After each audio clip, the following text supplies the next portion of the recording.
تو دوستو کیسے ہیں آپ سب؟ آج میں آپ کو پاکستان کے ایک نہایت ہی خوبصورت اور تاریخی شہر جو فرنیچر کی بدولت پورے پاکستان میں مشہور ہے، مزید اس شہر کے گرد و نواح میں سونے، تانبے اور لوہے کے بڑے ذخائر موجود ہیں۔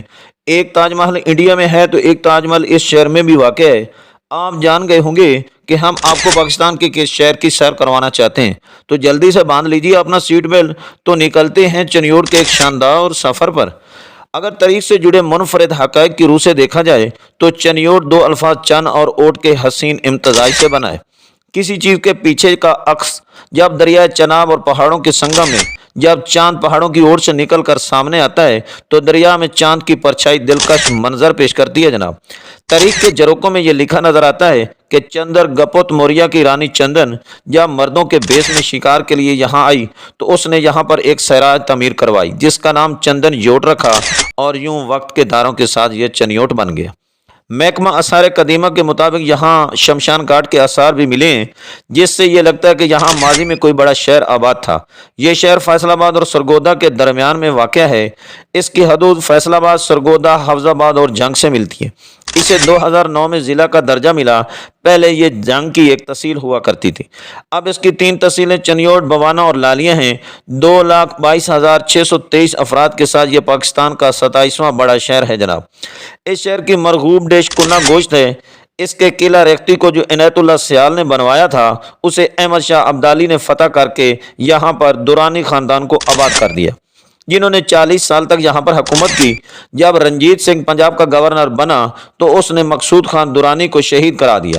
پنجاب کے ضلع چنیوٹ میں رجوع میں ملنے والے سونے، تانبے اور لوہے کے بڑے ذخائر دریافت ہوئے ہیں، مگر بدقسمتی سے حکومت انہیں استعمال کرنے سے قاصر ہے۔ چنیوٹ میں کئی ایک مذہبی، ثقافتی اور تاریخی مقامات ہیں، جن میں بادشاہی مسجد چنیوٹ، عمر حیات کا تاج محل، دریائے چناب کا پل، حضرت بو علی کلندر کا مزار، چنیوٹ کا مندر وغیرہ قابل ذکر ہیں۔ یہاں کے محاشیر میں میاں منشا، ناصر چنیوٹی، علادتہ لونے والا اور غلام محمد لالی ہیں۔ فیصل آباد کا ایک ٹول پلازا جو امین پور کے نام سے مشہور ہے، اس گاؤں میں حضرت معین الدین چشتی اجمیری کے ایک مرید علی بخش قریشی کا مزار ہے۔ چنیوٹ کے ہاں گندم، گنا، باجرہ، مکئی اور سبزیات کثرت سے کاشت ہوتی ہیں۔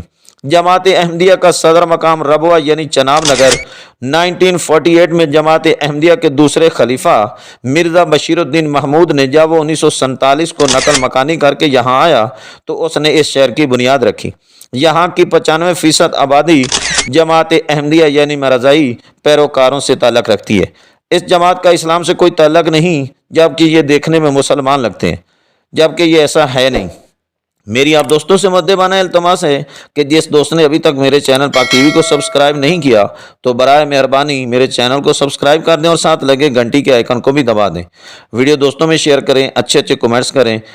آپ کی اس تعاون سے ہو سکتا ہے مجھے بھی مزید آگے بڑھنے میں تعاون ہو سکے، تو آپ کی ایک کاوش میرے لیے زندگی بھر آسان مندی کا باعث بنے گی۔